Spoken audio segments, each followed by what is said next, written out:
10 highlights, but before those, Dave Peterson, the motorbike man, caught up with the other motorbike man, Alfie Cox. Here's Dakar Rally, Day 10. The South African connection in the Dakar Rally, sponsored by Total Quartz Lubricants. The village of Dakar in Mauritania, and this is officially the halfway point for the Paris-Dakar Marathon Rally.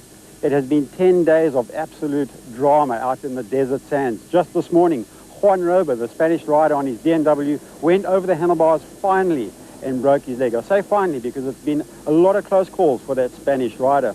Now, every night you hear our broadcast coming over to South Africa from the deserts of Mauritania and, of course, North Africa. And the voice you hear is that of Toby Moody, British journalist. Toby, welcome to South African television, first of all. But really, halfway point, a summary on the event so far. Drama unfolding, as I say. Well, thanks, Dave. It's a pleasure to be working with you guys.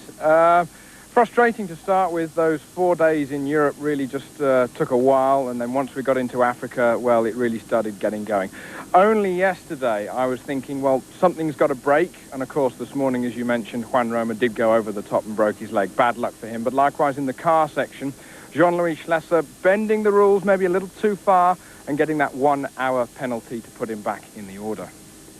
Just to summarise what it's like to be in the desert as an Englishman, come out there. Bit of a rude awakening? Yeah, well, actually, Dave, a few days before I came out after Christmas, it was -14 at my home in the Midlands in the UK, and it was, okay, a bit of freak weather, but likewise to come out to here, and my white skin certainly getting a bit of a roasting.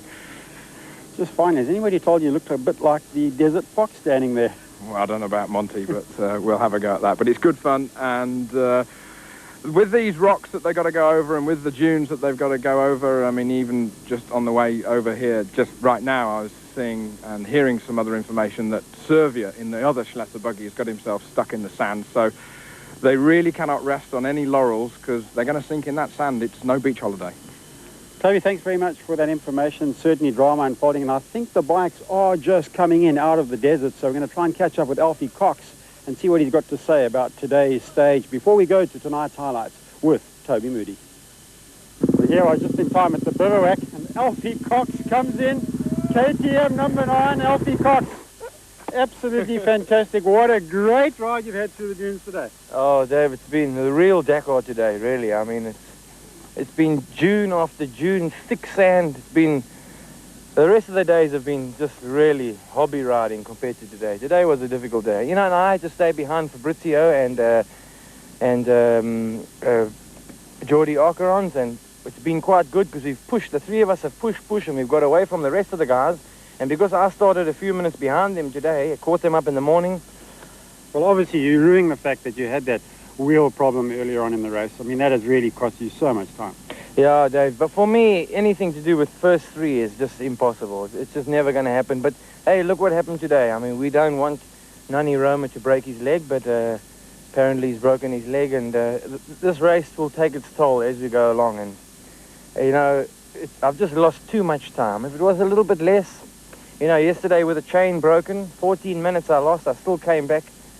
But it's a tall order, but I'm going to keep going right to the end. I mean, there's no ways I'm going to give up. Well, that's the word from Alfie Cox, our great South African rider, wins the stage on the Dakar. What more can we ask for? Obviously ruining that breakdown earlier in the week, but nonetheless, I think still a favourite of the crowd, a favourite of all the journalists. Anyway, join me next time for our report on the Dakar. The South African connection in the Dakar Rally, sponsored by Total Quartz Lubricants.